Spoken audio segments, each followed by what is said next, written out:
Australia का खाना बहुत स्वादिष्ट था, लेकिन मैं हांगकांग के सूप को कभी नहीं भूल सकता हूँ। अब तक ऐसी कोई डिश नहीं है जो मैंने चखी ना हो या खाई ना हो। तुम्हें सबसे स्वादिष्ट डिश कौन सी लगी? दुनिया की सबसे 3 बेहतरीन डिशेस हैं, जो है कैवियार, फोई ग्रास और ट्रफल। कैवियार तो मैंने फ्रांस के 3 स्टार होटल में खाई थी, पता है? ये कैवियार है सुनियो। हाँ, ये तो बड़ी मछली का अंडा है। इसका स्वाद कभी नहीं भूल पाओगे। ये सबसे बेहतरीन समुद्री खाना है। ये फोई ग्रास क्या है? ये भी बहुत स्वादिष्ट होता है, मुझे बहुत पसंद है। अगर तुम्हें कभी मौका मिले तो एक बार इसे जरूर चखना। जब मैं दुनिया घूमने लगा तब मुझे पता चला कि हर जगह अलग तरह का खाना होता है और आम लोग तो इस बात को समझ ही नहीं सकते हैं। सुनियो हमेशा की तरह दिखावा कर रहा था। मैं तो बस ये सोच रही हूँ कि उन डिशेस का स्वाद कैसा होगा। मुझे भी वो खाना है। मैं आ गया। खाने में क्या बना है? आज मछली बनाई है। कैवियर और फोआ ग्रा की तरह मुझे दुनिया की 3 बेहतरीन डिशेस खानी है मॉम। नोबिता, कैवियर बहुत महंगा होता है, स्वादिष्ट नहीं। मछली ज्यादा स्वादिष्ट है। हाँ, मछली। चलो खाते हैं।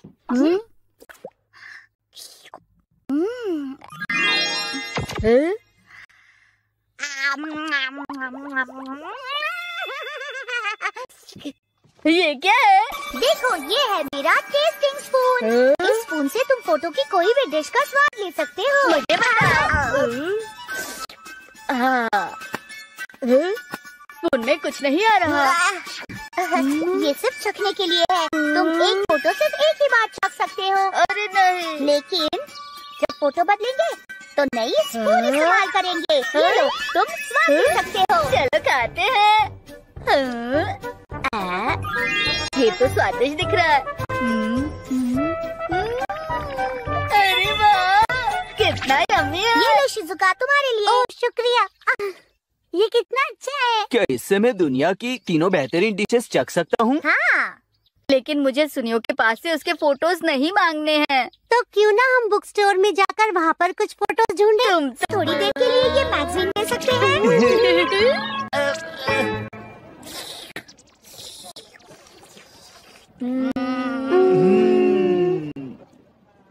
वैसे मुझे कुछ खास नहीं लग रहा है। हाँ, तो फिर चलो कहीं और चलते हैं।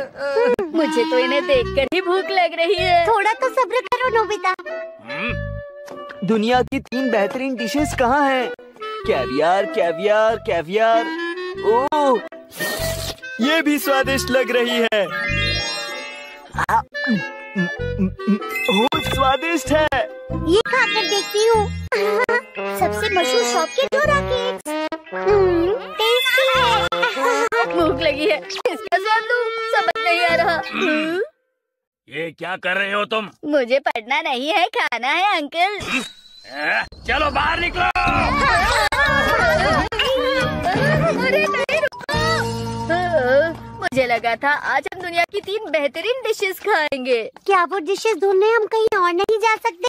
कहीं नहीं, अब हमें सुनियो के पास ही जाना होगा। सुनियो! क्या हुआ? सुनियो, हम वो तुम्हारी खाने की फोटो एल्बम देखना चाहते हैं। लेकिन किस लिए? हमें तुमसे और बहुत सारी कहानियाँ सुननी हैं। तो ये बेहतरीन कैवियार है। ओह, मैंने इसे पहली बार देखा है। ये तो बहुत अजीब लग रहा है। अजीब क्यों लग रहा है?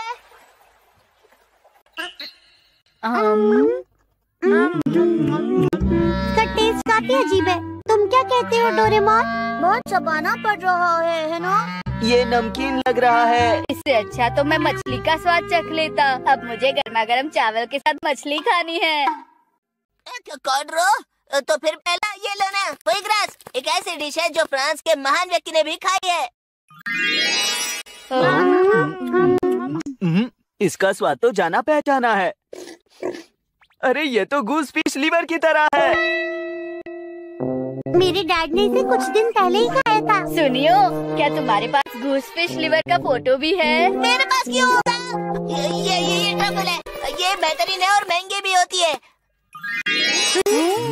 खुशबू अच्छी है ना? अरे ये किस तरह का स्वाद है? हाँ, मुझे लगा ये ज्यादा स्वादिष्ट होगी। दुनिया की 3 बेहतरीन डिशेस इतनी भी स्वादिष्ट नहीं है ना? तुम्हें ट्रफल का इम्पोर्टेंस नहीं पता है। ये बहुत मुश्किल से मिलता है। इसे बनाने के लिए बहुत मेहनत करनी पड़ती है। नहीं, इसके लिए इतनी मेहनत। हमने इन्हें चखा भी क्यों है? मुझे पता है तुम्हें दुनिया का स्वाद नहीं पता। तुम सब चले जाओ यहाँ से। अच्छा तो अब मैं चलती हूँ। Bye bye. समझ में नहीं आता सुनियो हमेशा ऐसा क्यों करता है। सही कहा। अब हम वो डिश खाएंगे जो सुनियो ने कभी नहीं खाई होगी। मुझे नहीं लगता ऐसी कोई डिश होगी। ये तो अलग है। ठीक है तुम्हें ये भी नहीं चाहिए। अब क्या करूं? क्या हुआ मॉम? मुझे तो समझ में ही नहीं आ रहा कि इन्हें आखिर चाहिए क्या। तुम पूछ के देखो ना। मुझे अपने शहर के खाने का स्वाद चाहिए। शहर के खाने का स्वाद? हाँ, वो स्वादिष्ट मछली है। मैं स्वीडन से आया हूँ। अच्छा ये है क्या? नहीं, ये भी नहीं है। ठीक है, तो हमारे पास तो है नहीं। अब क्या करें जियान? मुझे तो बस स्वाद चखना था। क्या आपके पास उसकी फोटो है? फोटो? हाँ, जिस खाने की आप बात कर रहे हैं उसकी। हाँ, मेरे पास है ना। तुमने ये बहुत अच्छा किया नोबिता। देखो यही है वो। अरे ये देखने में कितना स्वादिष्ट लग रहा है। ये लीजिए। इससे फोटो में जो डिश है उसे आप एक बार चख सकते हैं। इससे कैसे? इससे कोशिश तो कर सकते हैं। कीजिए ना। अच्छा। हाँ?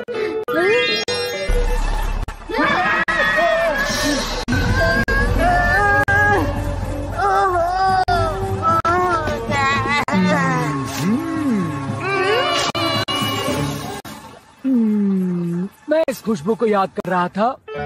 ये तो बिल्कुल मेरे शहर का स्वाद है। अलग अलग देशों का अलग अलग स्वाद होता है ना?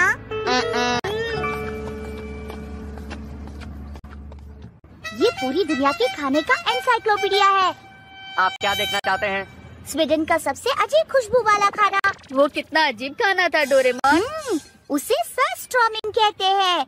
ये हल्की सी नमकीन समुद्र की मछली होती है। इससे बने खाने की सबसे तेज खुशबू होती है। सबसे तेज? तो इसीलिए मैं तुम्हारे लिए एक नई फोटो लेकर आया हूँ। मुझे तुम सब पर दया आ रही है क्योंकि तुम लोग इतनी छोटी स्पून इस्तेमाल कर रहे थे ना। अरे हाँ, दुनिया में ऐसा कुछ भी नहीं है ना जो तुमने नहीं खाया है सुनियो। हाँ बिल्कुल, मैं तुम सब से बहुत अलग हूँ क्योंकि मैं हमेशा दुनिया घूमता रहता हूँ, समझे ना? सही कहा। तुम्हें इसके बारे में पता है? तुम्हें नहीं पता सुनियो? सुनियो तुम तो पूरी दुनिया घूमते हो ना। हाँ, ये मुझे पता है ना। इसका नाम शायद क्या है वो सरस्ट्रोमिंग। हाँ, ये तुम्हें पता है डोरेमोन? हाँ, जानते हो तुम? ये स्विट्जरलैंड की डिश है ना डोरेमोन? हाँ, स्विट्जरलैंड। मैंने इसे पहाड़ चढ़ते वक्त खाया था, याद है? ये स्विट्जरलैंड की नहीं स्वीडन की है। अरे हाँ, याद आया। मैंने इसे समुद्र देखते हुए खाया था, ना कि पहाड़ चढ़ते हुए। याद आया मुझे, भूल गया था। तो बताओ इसका स्वाद कैसा था? इसकी खुशबू तो इतनी अच्छी है कि खाने से पहले इसका स्वाद मुंह में पूरी तरह घुल मिल जाता है, जानते हो? तो तुम इसे चखना चाहोगे?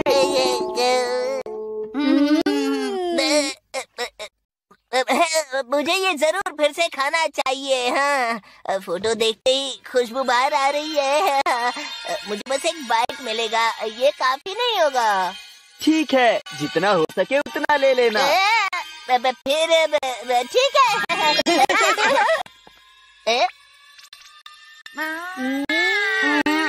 क्या हुआ? ये कैसी बदबू है? क्या तुम इसी खुशबू की बात कर रहे थे सुनियो? क्या हुआ, तुम खाओगे नहीं? खाने से पहले खुशबू का मजा लेना चाहिए। खैर, मैं इसे घर ले जाकर खाऊंगा। मैं चाहता हूँ मेरी मॉम भी इसका स्वाद चख ले। चिंता मत करो। मुझे देखना है कि सुनियो खुश है या नहीं। सच में? हाँ,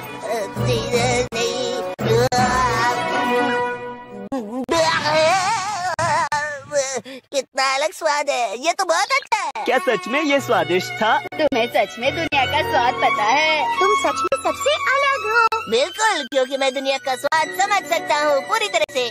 लेकिन सिर्फ एक बाइट से तुम्हें समझ नहीं आएगा सुनियो। उसे और चाहिए। हाँ, चिंता मत करो, मेरे पास बहुत सारे हैं। ये देखो, तुम्हारे लिए है, ले लो। इसका एक ही bite In a forgotten corner of Africa, where the red earth met the whispering forest, there lived a young woman named Zuri. She was known for her calm spirit, her kindness, and the way her eyes carried both light and mystery. Her skin glowed like warm bronze under the sun. Her curly hair framed her oval face like a dark halo, and her voice carried a softness that could silence storms. But Zuri had one rule she lived by. She never lied, not to her mother, not to her friends, not even to the spirits. She believed truth was like a drumbeat. If you stopped hearing it, you'd lose your rhythm in life. People admired her for it, but some whispered that such honesty would one day break her heart. The dry season came early that year. The sky was a sheet of fire. Rivers turned to mud, crops wilted, and the air tasted of dust. The people began to murmur that the gods had turned their backs. The chief called a meeting beneath the great baobab tree, where all matters of life and death were discussed. The village priest, an old man named Koba, stood before everyone holding a carved wooden staff. His voice trembled like wind through dry grass as he spoke. "The spirits are angry," he said. "They demand an offering, a pure offering. Only then will the rain return." Everyone fell silent. Then the chief asked, "What kind of offering?" Koba lowered his eyes. "A heart that has never lied, a soul without deceit. Only such a one can present the sacred calabash at the river of ancestors." The crowd began to murmur. Everyone knew there was only one person in the village who fit that description, Zuri. Her mother grabbed her hand tightly, whispering, "My child, say nothing." But Zuri stepped forward. She bowed slightly before the elders and said, "If truth can bring the rain, then let me be the one to carry it." Koba nodded gravely. "You must journey to the River of Echoes, deep in the forest. There you will find 3 spirits. Each will test your heart. If you speak one false word, the river will reject you. But if you remain truthful, you will return with water that brings life." The people cheered, though some cried. Zuri's mother wept quietly, pressing her forehead against her daughter's hand. "Be strong," she whispered. "But remember, not everyone who asks for truth is ready to hear it." The next morning, before the first cockcrow, Zuri began her journey. The air was heavy, the sky dim with smoke from burning fields. She walked barefoot through tall grass, past termite mounds that looked like towers from another world. Every step echoed the words in her mind, a heart that has never lied. By noon, she reached the edge of the forest. It was a place the villagers called Okuru, the forest of forgotten voices. The trees were tall and ancient, their roots twisting like sleeping snakes. She took a deep breath and stepped inside. The light dimmed, the air cooled, birds stopped singing. After some time, she reached a clearing where an old woman sat beside a broken pot. The woman's hair was silver, her eyes white with blindness. "Child," the woman said softly, "will you help me fix my pot?" Zuri knelt beside her. "Yes, grandmother, but the pot is too broken. Even if I mend it, it will not hold water." The woman smiled faintly. "So you tell me the truth, even when it changes nothing." Many would have lied to comfort an old woman. Zuri looked confused. "Why would I lie? Lies may comfort for a moment, but they always rot in the end." The woman's voice deepened suddenly, echoing like many voices speaking at once. "Then you're past the first test." The air shimmered, and the old woman vanished. In her place stood a path made of light, leading deeper into the forest. Zuri followed it. After a long walk, she came to a lake, so still it looked like a mirror. A handsome young man stood on the shore, his reflection rippling beneath him. He smiled at her. "Welcome, Zuri. I have waited for you." Zuri frowned. "Waited for me? Who are you?" "I am your destiny," he said.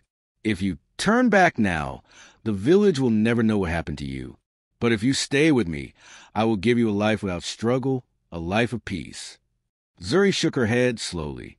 "Peace built on lies is only silence. I was sent to save my people, not to escape with comfort." The man stepped closer, his eyes glowing faintly gold. "Think carefully. If you fail, your village will still die. and the people will curse your name. They will say, 'Zuri brought nothing but more dust.' Would you still tell the truth then, knowing it will destroy you?" Zuri's heart trembled, but her voice did not. "If truth destroys me, then so be it. I was born of it. Let it take me home." The man sighed. His reflection shattered like glass. When she blinked, he was gone. The calm lake turned to flowing water that led toward the sound of rushing falls. At last, Zuri reached the River of Echoes. Mist curled above the water, and a great stone face rose from the riverbed. Neither man nor woman, its eyes glowing blue. "Zuri," it thundered, "you have come far, but before I give you what you seek, you must answer my question. What is truth?" She hesitated. Truth is what remains when fear and desire have both been stripped away. The river's voice rumbled. "You speak like one who knows pain. But tell me, Zuri, if the truth would hurt those you love, would you still speak it?" Her mind flashed to her mother, to the hungry children in the village, to her friends who still danced at night, pretending everything was fine. She felt tears rise, but she said softly, "Yes, because lies are like weeds. They choke everything good around them." The river went silent. Then the stone face slowly bowed. "Then take the calabash and return. Let your honesty bring the rain." Zuri knelt and lifted a small gourd floating on the surface. It was carved with symbols that shimmered faintly like stars. She thanked the river and turned back toward home. The forest was different now, lighter, alive, filled with distant drums and the hum of spirits watching her pass. When she emerged from the trees, the sky had darkened. The wind had changed. It smelled of rain. By the time she reached the village, everyone was waiting.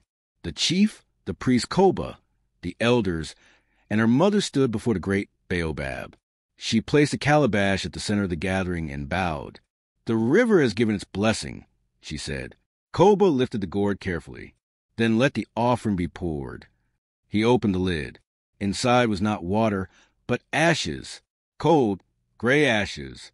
A murmur of fear spread through the crowd. "What trick is this?" One man shouted. "Did she fail the test?" Zuri's heart clenched. "I told the truth at every turn," she said. "This is what the river gave." Koba's face twisted with anger. "You lie. You wanted glory, not rain." Zuri shook her head, tears welling in her eyes. "I have never lied, priest." He raised the gourd high. "Then let the gods judge." He threw the ashes into the wind. The sky split open with thunder. A blinding light flashed across the heavens. The people screamed and fell to their knees. Rain began to pour, heavy, endless, soaking the earth, filling every crack.